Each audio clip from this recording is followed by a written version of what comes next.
All right, let's get right into it.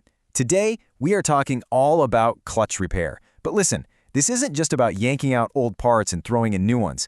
No, this is about understanding the core principles, the stuff that really separates a professional technician from just a parts changer. So let's get started. You know the feeling, right? The clutch is slipping, the engine's screaming, but the car's barely moving. Or that awful juddering, that violent shake when you're trying to take off. Maybe it's grabbing, engaging so hard it nearly gives you whiplash. Well, these aren't just annoying problems, they're clues. They're the first pieces of a puzzle that tell you exactly what's going on deep inside that bell housing. So here's our game plan for this explainer. We're going to start with the absolute core principle, friction. Then we'll cover the 3 critical hazards you have to master. After that, we'll get into the diagnostic detective work. And finally, we'll talk about what it takes to execute a perfect repair. Okay, first things first. Before we even think about picking up a wrench, we have to get our heads around the basic physics. See, everything that happens in a clutch system, every single thing, boils down to one fundamental principle. And this is it right here, the coefficient of friction.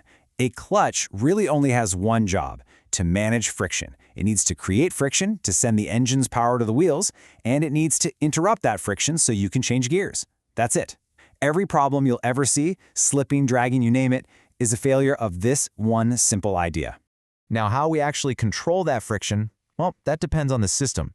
You've got your cable-operated clutches, which are a direct mechanical pull. Simple, but those cables can stretch and get out of adjustment.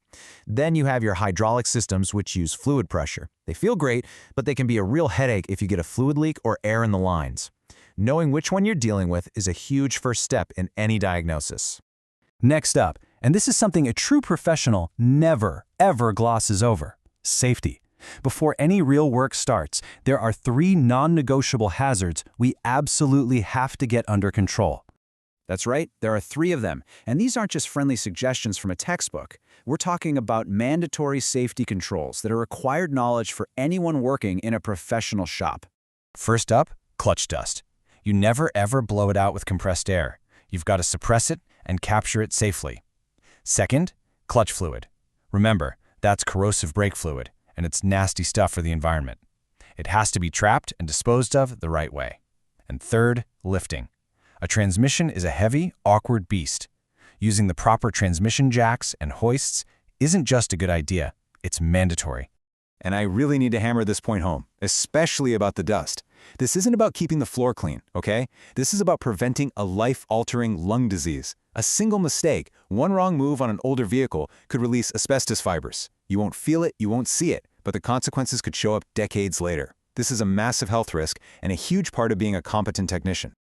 All right, with our safety checks handled, it's time for the real investigation to begin. This is where we put on our detective hats and follow a structured process to find the actual root cause of the problem, not just the symptom. In pretty much every clutch mystery, we have 4 main suspects. First, there's the flywheel, the big mounting surface on the engine.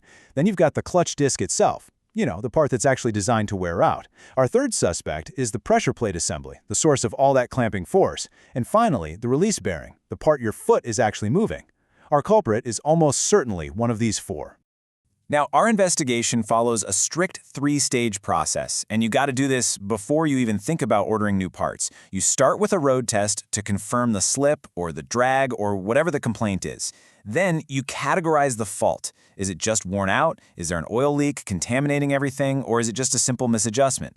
Only then, after you've pulled it apart, do you get out the measuring tools and check everything against the factory specs to prove your theory. And this quote, man, it just hits the nail on the head. Anybody can swap a part. A real technician diagnoses a fault. Following that proper diagnostic sequence is what proves you know what you're doing.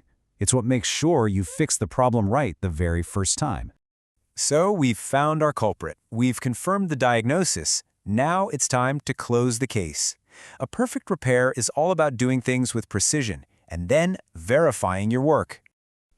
The repair itself is another structured process. You start with the safe and proper removal of the transmission. Then comes the replacement of the components, which absolutely 100% requires a clutch alignment tool and following the right torque sequences. And finally, and this is so important, a post-repair road test. And I don't mean just a quick trip around the block. You got to test it under normal and heavy load to make sure that fix is solid. So why are we so hung up on that little plastic alignment tool? Because if that friction disc is off by even a little bit, the transmission's input shaft is just not going to go in. It's as simple as that. Or worse, you'll try to force it and end up damaging the brand new clutch you just bought. Like the book says, this tool is not optional. It is the key to getting the job done right. So it really all comes down to this, doesn't it? Understanding the physics of friction, mastering the safety hazards, having the skill to diagnose the root cause, and the precision to execute a perfect repair. That's the whole shebang. The customer is putting their trust and, frankly, their safety in your hands. The real question is, are you going to be a technician who earns that trust every single time?